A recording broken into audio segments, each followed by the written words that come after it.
Benar-benar kelihatan, gak disensor, gak diburemin, foto kepala di atas atap mobil.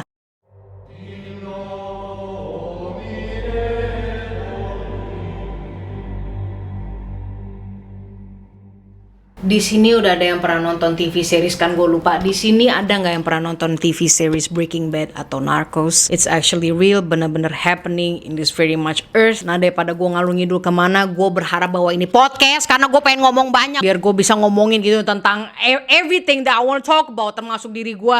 Maaf narsis, tapi gue jarang juga kan ngomongin diri gue karena orang-orang pada kayak gue malah ngomongin lu, pada gue nggak peduli tentang lo. Gue pengen tahu kasusnya. If you wanna know about the kasus, lu nonton aja sama YouTuber yang lain.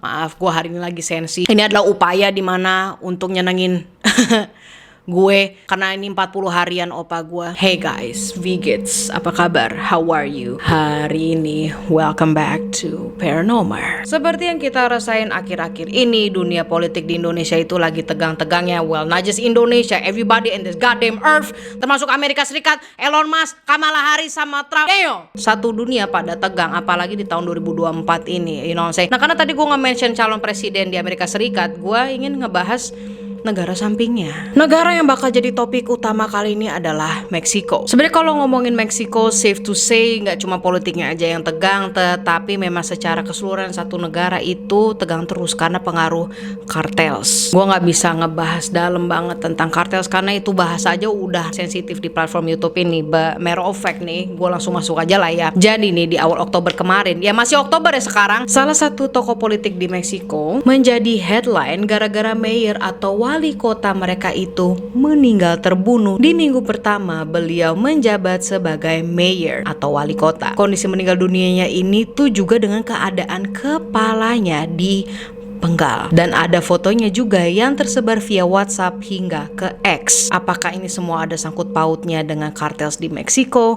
Let's just get into it. Here's Paranormal.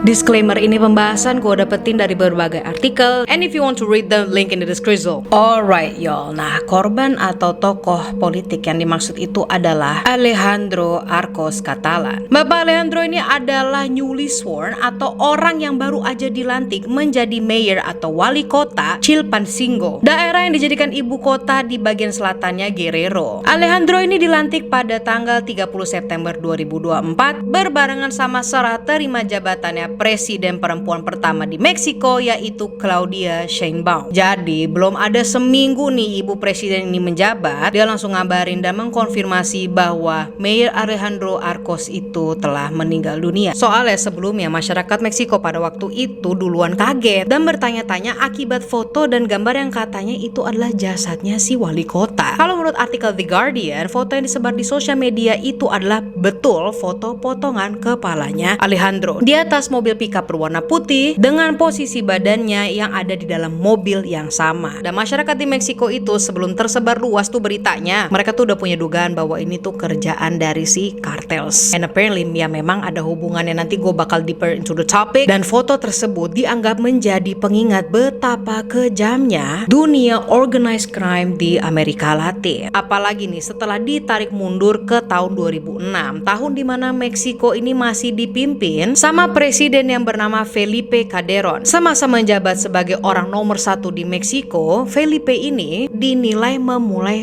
perang dengan kartels. Itu ada di artikel, lo baca aja sendiri. So what happened? Walaupun ada pro dan kontranya, jadi gimana ya gue ngejabarinnya biar bahasanya lebih gampang karena gue sendiri belibet di dalam kepala gue.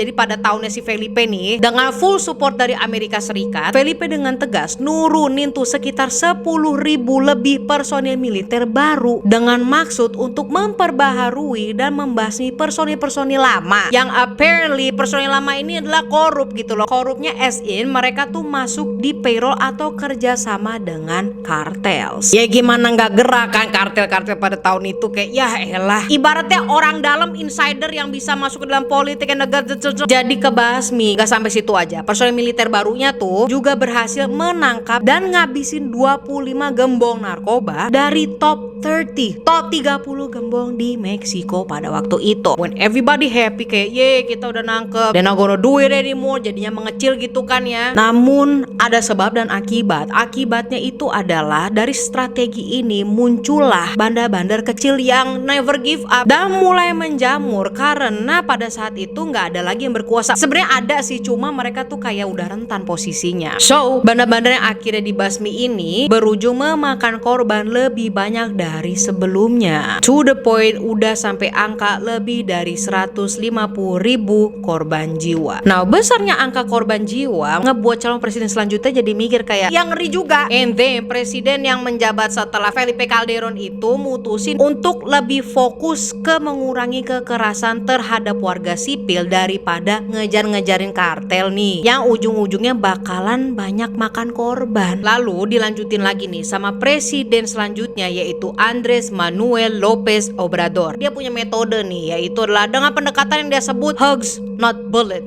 Pelukan bukan peluru, anjay. Pendekatan lebih fokus ke peningkatan regional security dengan maksud supaya bisa nurunin lagi nih jumlah korban jiwa yang ternyata masih terus melonjak. Pokoknya semenjak si Felipe Calderon itu menjabat, terus tuh dia membasmi top 30 gembong narkoba kan di Meksiko. Presiden-presiden selanjutnya belum ada tuh yang berhasil nurunin angka korban jiwa. Nah, kalau menurut Ricardo Anaya, yaitu senator oposisi partainya Alejandro, dia menyatakan quote unquote angkanya masih terus naik sampai lebih dari 450.000 korban jiwa per awal tahun 2024. Sedangkan untuk current presiden yang sekarang menjabat yaitu Claudia, dia bilang dia nggak mau balik lagi tuh ke masa-masa perang sama kartels, yaitu lebih kayak ningkatin regional security daripada kayak ngejar-ngejar kartels gitu. But on the other hand, hari dimana Alejandro Arcos yang meninggal dunia, ya ini adalah yang kepalanya dipenggal. Sebelumnya itu di hari yang sama ada juga kejadian yang memakan 2 korban. Francisco Tapia yang merupakan sekretari dan Ulysses Hernandez Martinez yang merupakan calon kepala keamanan untuk si mayor atau wali kota. Nah, mereka berdua ini ditembak tiba-tiba dan berkali-kali. Jadi kayak beruntun gitu loh, ada sesuatu yang terjadi terus besok ya kepalanya si wali kota itu dipenggal.